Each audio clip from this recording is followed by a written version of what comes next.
So when you talk of injuries, injuries are usually due to two reasons, and two reasons alone. Okay. It could be trauma, whereby you could have been hit or fell, or you had an incident or an accident. That's how you get an injury, one. Number two, which is most of the times about overuse. Most of our injuries are due to overuse.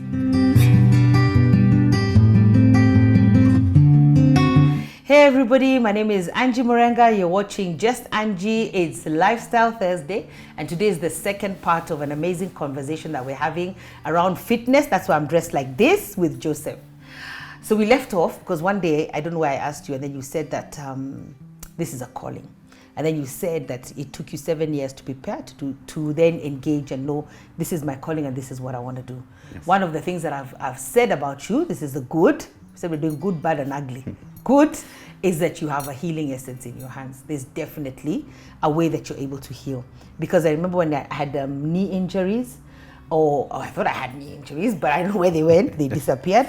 I know people who have had issues with their Achilles heel, and is that how you say it? Yeah, an Achilles heel, and they've been told that they'd have to have an operation, but they didn't. I know other people who you've taped their feet. I know people who have recovered, because you also do this for the sports people, yes, who have been told by a doctor, you need to go and get an operation for this. Yes. But by God's grace, along comes Joseph, and he turns the situation around, and the person doesn't need to go for surgery because there's a way the body can heal itself. I don't know, it helps me because I remember when I broke my I don't know if it's my shin or my ankle, yeah, and the doctors wanted to operate. I was like, never ever. I said, in the caveman days, that bone used to heal somehow. Still, and we're still here. That bone is going to heal. So I refused an operation. Okay. I said, the only way I'll have an operation is if I go and I see nothing is happening, but I'm not going to just get myself cut very quickly. Yeah. So that's something I wanted to talk about because honestly, Joseph, we have evidence that you have healed people. And I wanted to say, and I keep telling you also need to start another product.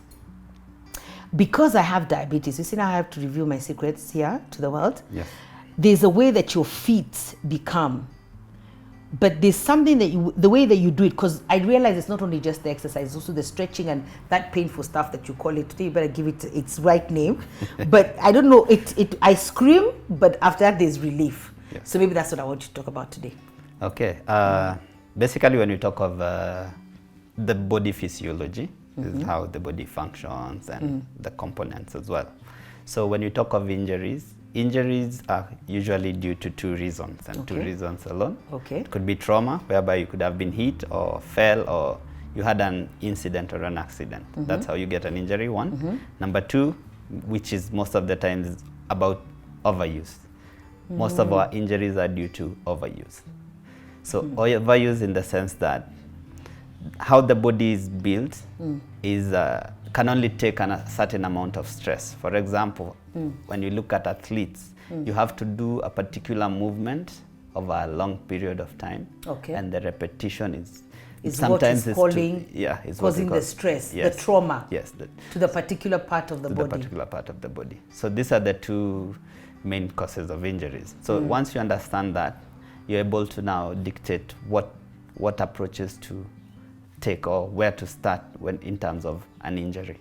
And like I said, sometimes it's just the limited abilities, whereby we have different professions, whereby some don't understand that aspect of injuries. So mostly we're dealing with curative, whereby us or as professionals, we try also to look at the preventive measure of things. So if you start looking at things from the preventive measure, if I teach you how to sit and stand properly, I'll prolong the lifespan, or rather lifespan of the ligaments or the joints and all the parts that are involved in your sitting and standing.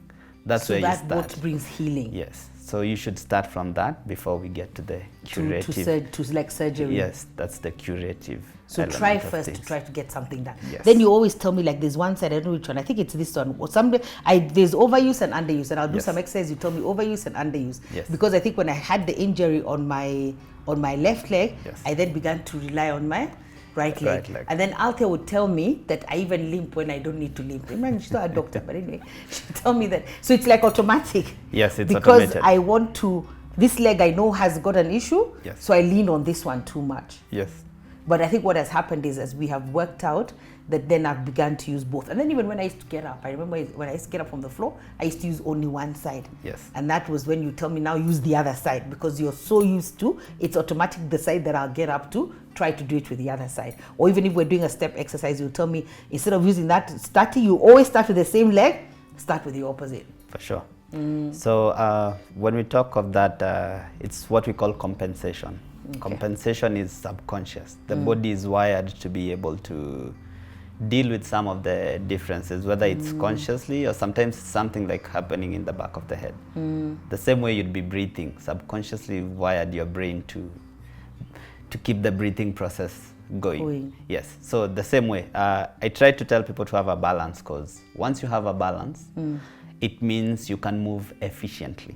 Okay. And efficiency is about not straining the body and also trying to distribute, let's say, its weight when you're walking. Try and distribute the weight for the in both parts or symmetries of the body, both the right and left. Yeah, but in the normal setup, most of the people, if I'm right hand dominated or the left, yes, I'll always try to use the right all the time. So it's always good to try also practice the same, and not just for the sake of the muscles. It's also a very good cognitive element for the body, yes. And then why do you tell me to try to brush my teeth with my opposite hand? Yeah, because you also... Just remember that. Yeah, that's a way to stimulate some nerves and some neurotransmitters on the less dominant part of the body. So you try to use it to do something. Yes, so it gives you a balance, the same way we are talking of balance, and you also increase the sensory elements of the same, because let's say it's touch, let's say it's picking and dropping, you also develop what we call the fine motor skills. Yes. Okay. So I think it's good that I'm so grateful for the person who referred you to me, but I think out there, one of the reasons I wanted you to come on the show is that there are a lot of people who are, for lack of a better word, are quacks. And many of us are being trained by people who are not certified. Okay. So maybe you should talk around that. How do we make sure that we're being trained by the right people?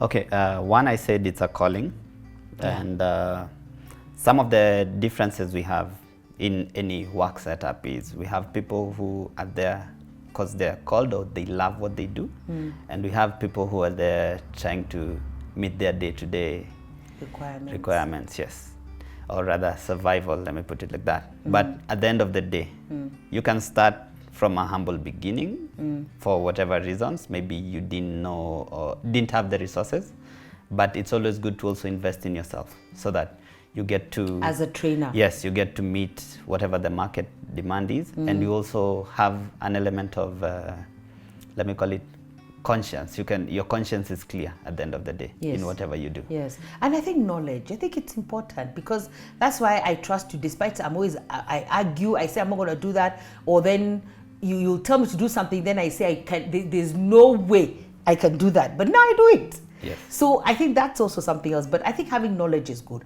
because that's what made me trust you. Yes. Is that I knew this man knows what he's doing. Okay. He's not making me just jump up and down all over the place just to fulfill like 1 hour of time. There's deliberate thought, action, and I can see the change. That's why we keep coming back. Otherwise, we'd have locked the door, thrown away the key. You tell the guy at the gate, that guy, you should never enter here.